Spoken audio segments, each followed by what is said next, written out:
How Did We Get Here is the title of the video. The reason's due to the fact that this movie might be the most disappointing one I've seen all year. I'm clearly not very positive when it comes to movies due to the fact it feels like Hollywood is dying and we're clinging to one or two directors for any stories whatsoever. It's definitely going to win some Oscars, which is what you're aiming for if you're in this business. It looks gorgeous. Ryan Gosling really put on a performance. And Margot Robbie, even though I don't believe she's that good an actress, I thought she was great. Ham-handed message, but it was really lighthearted. And until the hour-and-a-half mark, I was on board. And then I wanted to Minecraft myself, which is why I'm making this video. There is a monologue from the mother in the film, and I'm not going to spoil anything. Everyone's going to go watch this movie, regardless of what I say.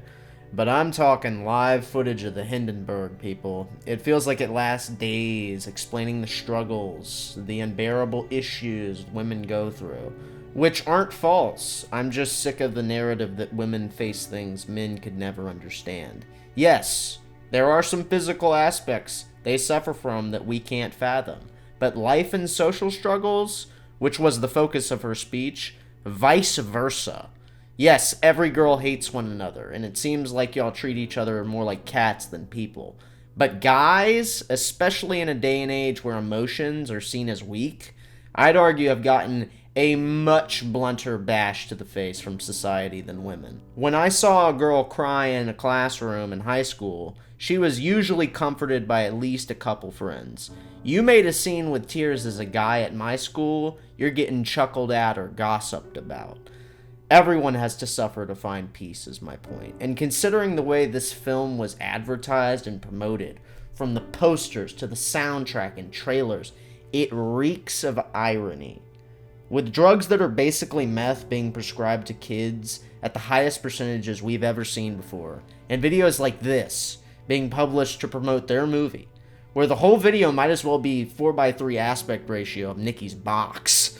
I mean, I don't exactly know how that content helps dopamine-starved adolescents, which is what I'd assume this movie was made for, especially considering the song at the credits, What Was I Made For? You'd want to help answer that question, right? I think all it'll make young girls want to do is rip their hair out for not having double D's and a perfect hourglass, and guys ooze all over their computers for the next month or two. So that's not very productive. I'd go as far as to say that's regressive. And yeah, that's why I'm making this video. It had me wondering, how did we get here? So I found the exact moment everything went south.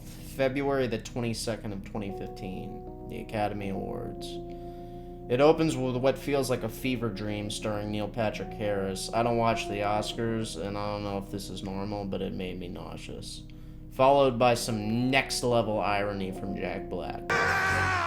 This is what you sound like. Movies, wow, they rock. Well, once they did, but listen, kid, it's all a big crock. All we get is superheroes, Superman, Spider-Man, Batman, Jedi Man, sequel man, prequel man, formulaic scripts. Now, considering an Oscar is the highest achievement you can receive in the business, however seriously the Academy is taken dictates the quality of Hollywood. Every year before that, what won you could mostly forgive due to the fact the Academy is already really old and getting older. So, you know, but now you're maybe wondering, what does this have to do with Hollywood dying? But then you get to Best Actor. Okie dokie, Smokey.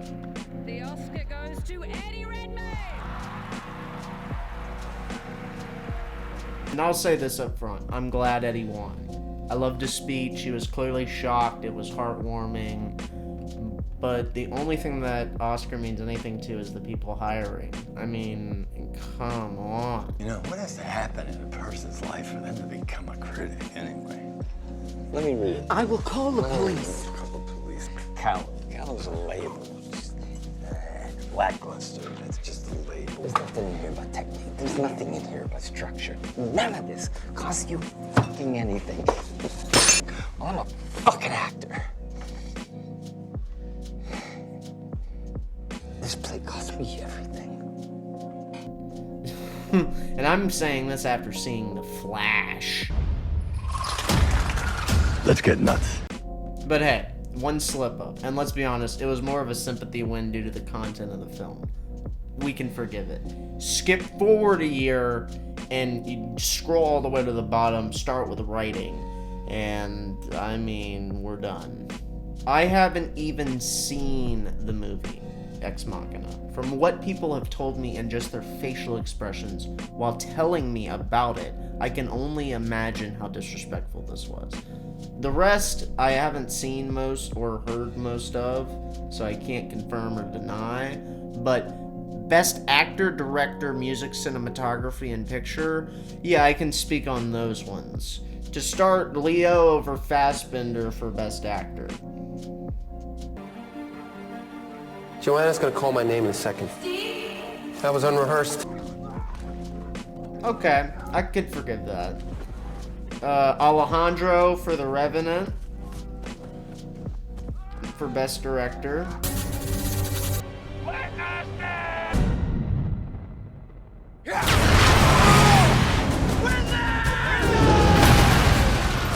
You know what? I heard it was a grueling process to make. Sure.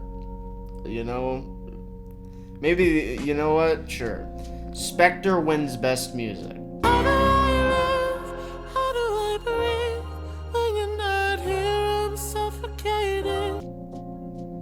Maybe the old people are getting into some drugs. I don't know. The other nominations weren't that great anyway, so that's fine, I guess.